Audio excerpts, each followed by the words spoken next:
말씀은 노아의 족보입니다. 족보가 나오면 일단 어렵지요.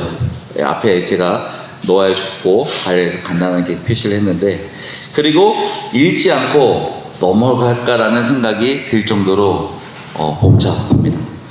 그래서 저도 고민이 많았습니다.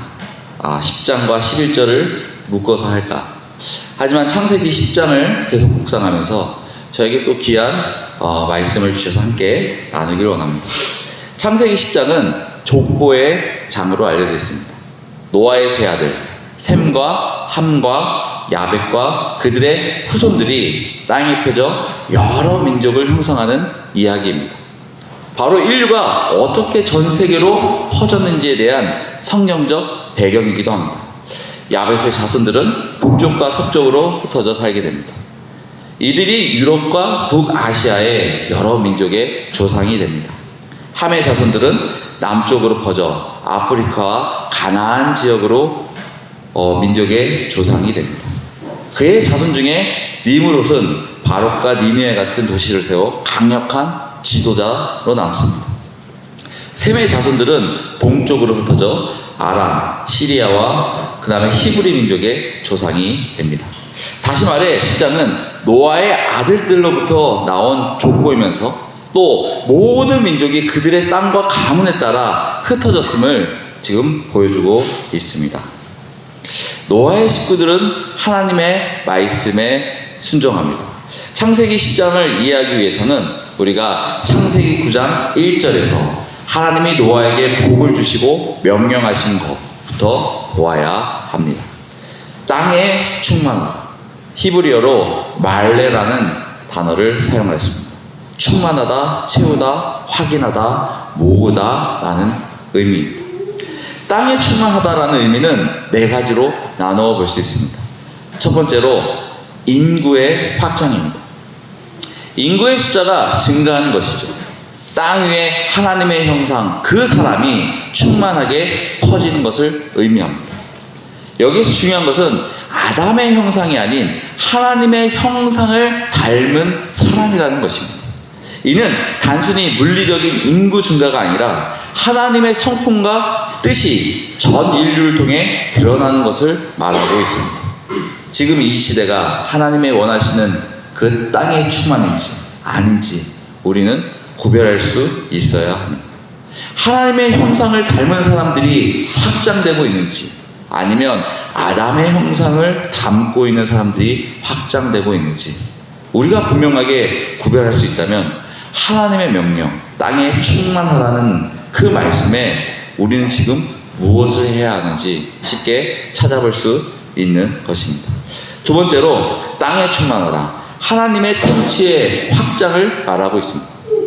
인간은 하나님의 대리자로서 창조세계의 질서를 유지하고 지금 있습니다. 하나님의 통치를 대신 구현하고 있는 것이죠. 인간은 삶의 방식, 사회 구조, 문화 속에서 하나님의 가치, 또 정의, 사회 평화가 드러나도록 살아야 합니다. 우리는 각자 다른 삶을 살고 있습니다. 각자 다른 방식으로 살고 있죠. 그리고 각자 다른 사람이 대한민국의 그 사회 속에서 그들이 정한 기본 질서를 지키며 살아가고 있습니다. 그리고 요즘은 K문화라는 그 대세와 함께 우리가 살아가고 있죠. 그 문화 속에서 그들이 원하고 추구하는 그 가치에 따라 살고 있는 것입니다. 그렇다면 여러분들의 삶 속에서 하나님의 가치가 드러나고 계십니까? 대한민국의 이 사회에서 하나님의 정의가 드러나고 있습니까? 코리아라는 그 K 문화 속에서 하나님의 가치가 드러나고 있습니까?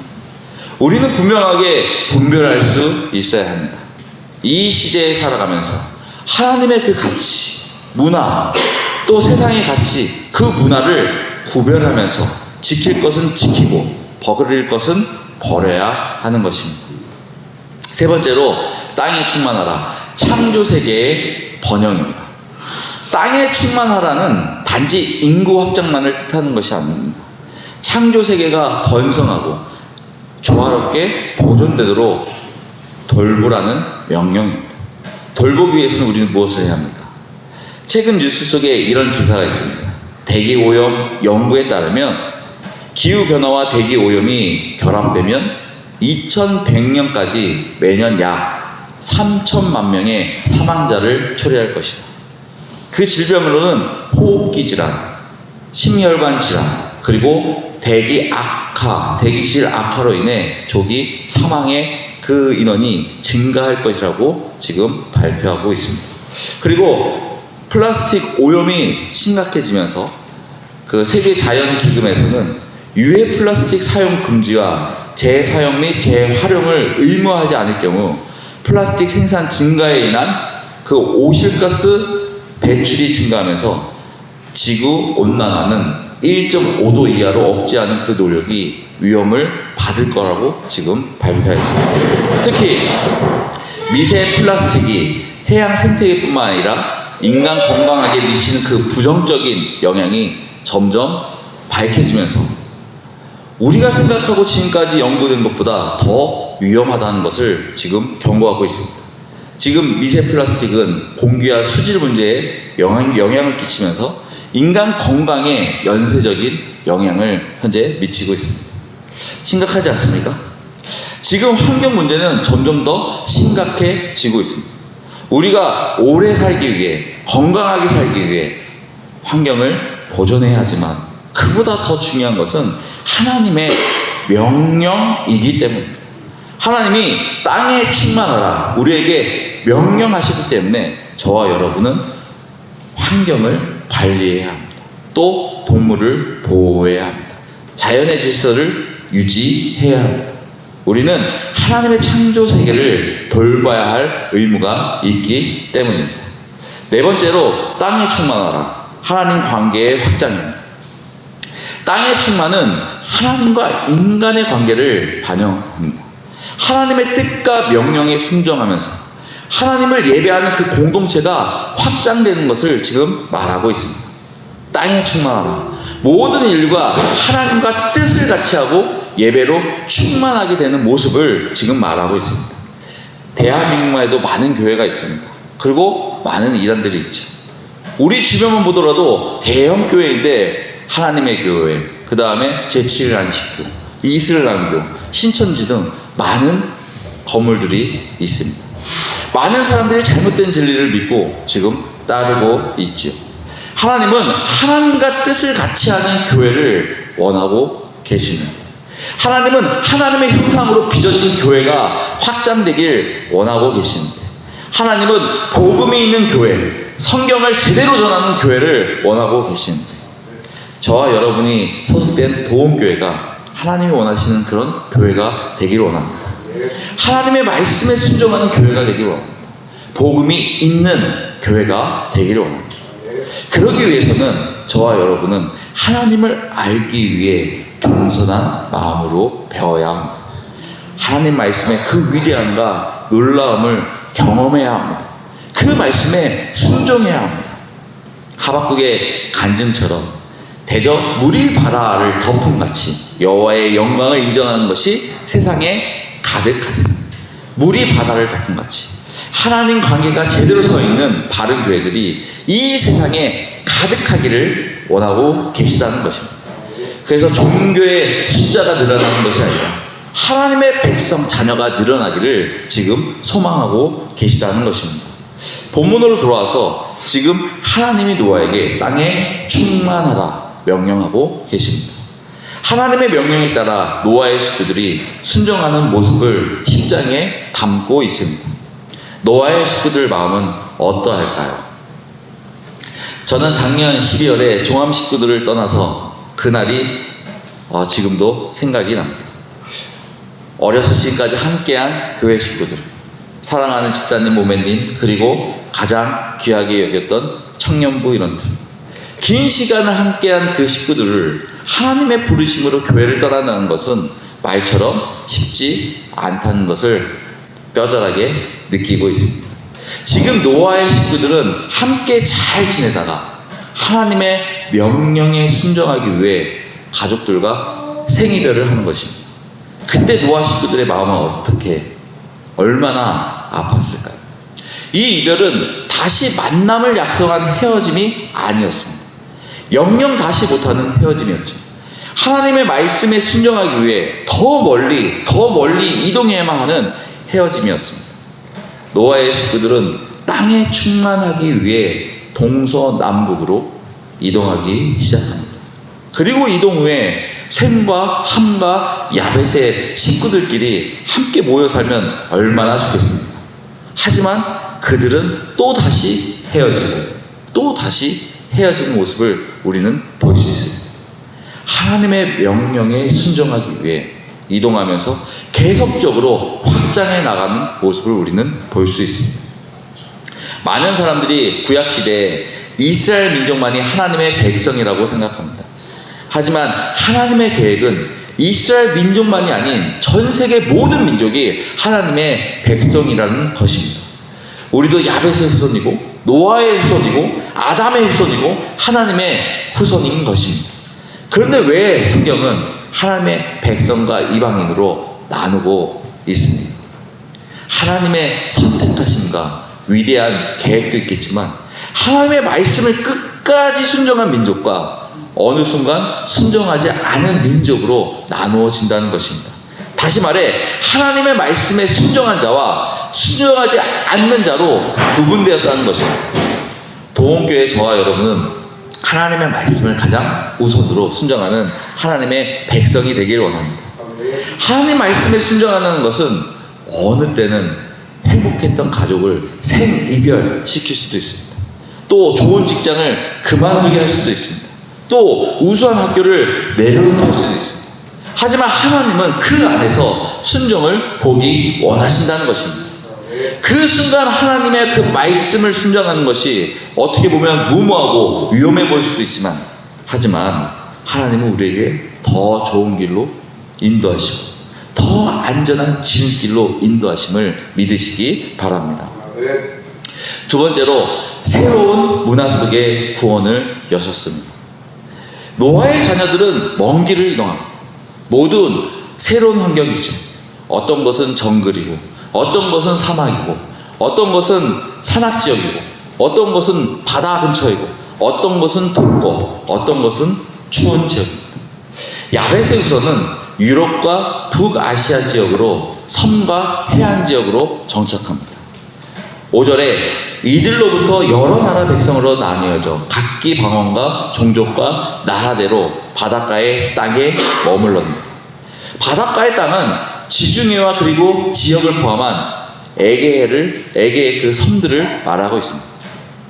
야벳의 후손들은 해양 문명과 문화를 받아들이면서 향해와 교육을 통해 다양한 문화를 형성합니다. 함의 후손은 남쪽으로 퍼져 애굽, 이집트, 가나안, 바벨론 등 주요 고대 문명 지역으로 정착합니다. 8절에 구스가 또 니므롯을 낳았으니 그는 세상에 처음 영원거리는. 특히 니므롯은 바벨과 니느웨 같은 도시를 세운 강력한 통치자였습니다. 제국 건설을 통해 도시의 그 문화를 형성한 것이죠. 우리는 출애굽기에서 애굽, 그 이집트가 얼마나 강국인지 우리는 다 보았습니다. 이들은 강력한 중한 집권적 통치를 통해 초기 문명의 그 국가를 만드는 데 힘씁니다. 셈의 후손들은 주로 유대인, 아랍인, 그 다음에 아시리아인으로 나눠집니다. 그들은 메소포타미아와 근동 지역에 정착하면서 농경과 목축을 기반으로 생활합니다. 31절에 이들은 셈의 자손이라 그 족속과 방언과 지방과 나라대로였더라. 셈의 후손들은 유일실 신앙을 기초로 합니다. 이들은 도시보다 가문 중심의 사회를 선호하고 가문 간의 협력과 종교적 의무를 다하는 그 문화를 형성합니다. 셈의 후손에서 바로 아브라함이 나오고 그리고 예수까지 복의 족보가 이어짐을 우리가 볼 수 있습니다. 해양 중심의 문화를 만든 야벳의 후손, 또 도시 중심의 문화를 만든 함의 후손, 또 종교 중심의 문화를 만든 셈의 후손을 보면서 인류의 문화가 하나님의 정하신 그 계획 속에서 점차 다양화되었음을 알 수 있습니다. 그리고 하나님은 각 지역마다 그 문화를 받아들이고 그 속에 하나님의 형상대로 살기 원하심을 우리가 볼 수 있습니다. 좀 더 구체적으로 하나님은 왜 노아 식구들을 각기 다른 문화권으로 보내셨을까? 첫 번째, 하나님은 창조의 다양성을 보여주고 계십니다. 하나님은 단일한 민족과 그 문화를 창조하지 않으셨습니다. 창조의 그 다양성과 풍요로움을 통해 자신의 영광을 드러내셨습니다. 땅에 충만하라. 인류가 전 세계에 퍼져 다양한 환경 속에서 각기 다른 방식으로 하나님을 반영하도록 하였다는 것입니다. 인간의 언어와 관습, 또 예술, 기술, 다양한 문화는 하나님의 창조적 성품을 지금 보여주고 있는 것입니다. 우리는 하나님의 창조물에게 똑같은 것을 찾을 수 없음을 우리는 볼 수 있습니다. 각기 다른 사람들, 또 각기 다른 동물들, 또 각기 다른 식물들. 어제 저녁에 많은 우박들이 떨어졌죠. 그 우박 잎자들도, 그 모양들도 각기 다 다르다는 것입니다. 창조 세계가 단조롭지 않고 풍요롭고 다양하다는 것을 보여주는 바로 한 예죠. 두 번째로 구원의 보편성입니다. 하나님은 야벳과 함 그리고 셈을 통해서 인류를 분산시켰습니다. 그들을 단순히 나눈 것이 아니라 구원 계획 안에서 나누셨다는 것입니다. 하나님은 셈의 후손에게 종교 중심의 문화를 주셨습니다. 이는 이후에 아브라함과 이스라엘 민족을 세우게 됩니다. 우리는 이스라엘 민족만이 구원받은 민족, 하나님의 민족으로 생각하지만 하나님은 그들만의 구원이 아닌 구원의 도구로 사용하셨다는 것입니다. 이스라엘 민족을 통해, 그들의 문화를 통해 구원의 축복이 모든 민족에게 흘러갈 수 있도록 도구로 쓰셨다는 것입니다. 구원의 보편성은 예수 그리스도를 통해 완성됩니다. 하나님의 그 구원은 셈의 후손인 이스라엘을 도구로 사용하셔서 민족적 또 문화적 차별 없이 모든 민족에게 구원의 문을 열어주십니다. 그리고 예수 그리스도를 통해 하나님의 구원을 완성하십니다. 놀랍지 않습니까? 하나님의 계획은 우리가 생각할 수 없는 엄청 큰 흐름 속에서 지금도 움직이고 계시다는 것입니다. 하나님은 새로운 문화 속에서 구원의 문을 여셨습니다. 바로 예수 그리스도의 그 복음을 그 문화 속에서 전하고 있는 것입니다. 하나님은 뭉쳐있는 복음보다는 흩어져 있는 복음을 원하십니다. 그래서 우리의 만남이 중요한 것입니다. 우리의 만남도 흩어짐이 없었다면 만나지 못했겠죠. 이렇게 좋은 고온 한 식구가 될 수 없었을 것입니다. 하나님의 사역은 흩어짐을 통해 다시 뭉치시게 하십니다. 또 흩어짐을 통해 다시 그 뭉치는 것을 원하고 계시다는 것입니다. 우리에게는 도움교회 한 공동체에서 해야 할 일이 있습니다. 흩어진 영혼들을 다시 뭉쳐야 하죠. 또 복음으로 뭉쳐야 합니다. 그리고 다시 흩어져서 그 뭉치는 사역을 계속해서 이어가야 한다는 것입니다. 어제 그 김종주 형제와 교제하면서 중앙교회 사역자들이 얼마나 배출됐는지 찾아보는 시간을 가졌습니다. 선교사님 1분, 또 목사 9명, 전도사 4명, 그 다음에 사모 18명, 총 32명의 사역자가 배출되었습니다. 다시 흩어진 것이죠. 그리고 그들을 통해 다시 뭉쳐지고 있는 것입니다.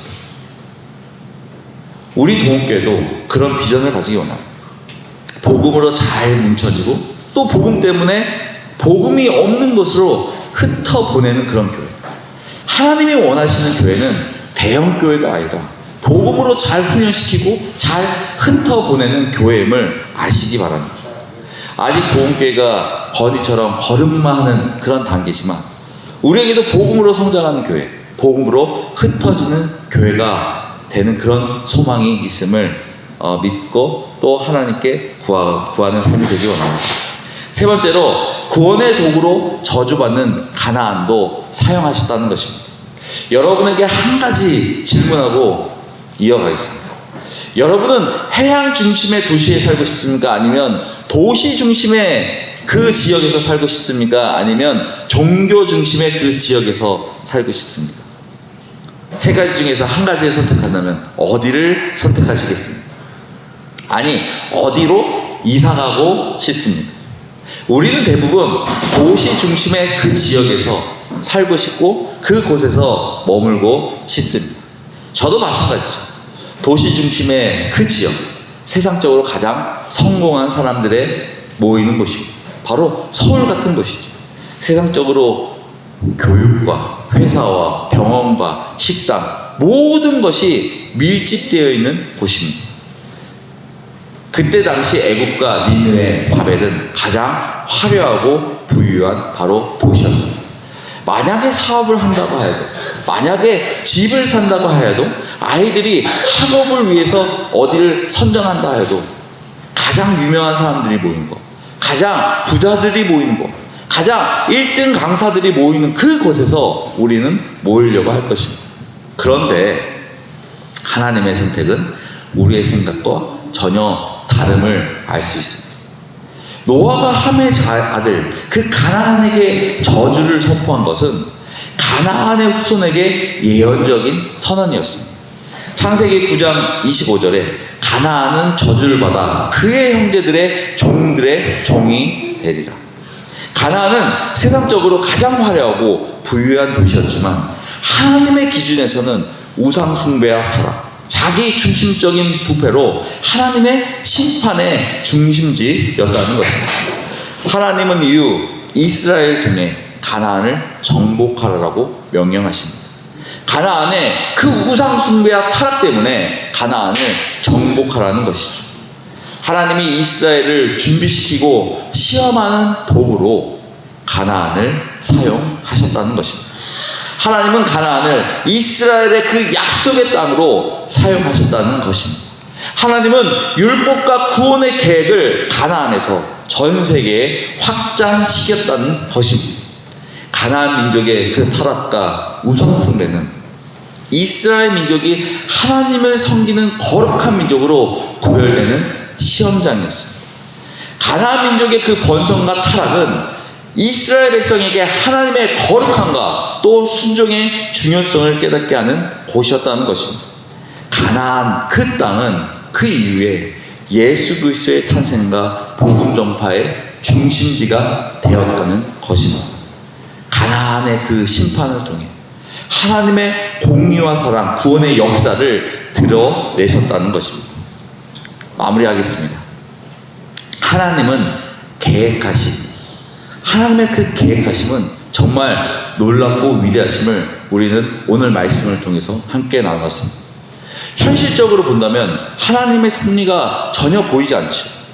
왜 나에게 이런 시련을 주셨을까? 왜 나에게 이런 고통을 주셨을까? 왜 나에게 이런 어려움을 주셨을까? 불만과 짜증이 날 때가 많습니다. 하지만 시간이 지난 시간을 생각하면 그 하나님의 놀라우심과 그 계획하심을 우리가 보게 될 것입니다. 또 알게 될 것입니다. 노아의 식구들을 통해 하나님의 계획하심은 하나님의 백성을 중심으로 이끄심을 우리가 볼 수 있습니다. 노아가 살아가는 그 삶 속에서 그들의 모습이 주인공처럼 바뀐 것처럼 우리가 세상에 살아가면서 우리가 주인공처럼 느껴지죠. 또 우리가 바로 그 삶 속에서 가장 중요한 사람임을 우리는 오늘 말씀을 통해서 볼 수 있습니다. 바로 여러분들이 주인공으로 등장한다는 것이죠. 또 세상의 모든 것이 여러분을 위해 도구로 사용된다는 것입니다. 여러분 주인공처럼 사시기 바랍니다. 여러분 주인공처럼 멋진 드라마를 만드시기 바랍니다. 초라해 보이던 셈의 후손과 그 모습을 통해서 우리가 뭔가 부족하고 뭔가 연약한 것처럼 보이지만 또 어떻게 보면 함의 후손들의 그 화려함과 그 도시 속에서 멋져 보이는 그 삶을 우리는 볼 수 있지만 누가 보더라도 함의 후손이 주인공이 아닌 바로 셈의 후손이 하나님이 보시기에는 주인공이라는 것입니다. 하나님의 스토리는 셈의 후손을 더 돋보이게 하기 위해 더 완벽하게 보여지기 위해 함의 후손을 사용하셨다는 것입니다. 여러분도 하나님의 스토리에 멋진 주인공이 되고 싶지 않습니까? 지금도 하나님은 우리를 주인공으로 지켜보고 계십니다. 왜? 우리가 하나님의 자녀이기 때문에. 여러분의 스토리가 셈의 후손의 그 이야기처럼 하나님의 형상이 드러나는 아름다운 이야기가 되기를 원합니다. 이 시간에 반주에 맞춰서 잠시 다짐의 시간을 가지기 원합니다.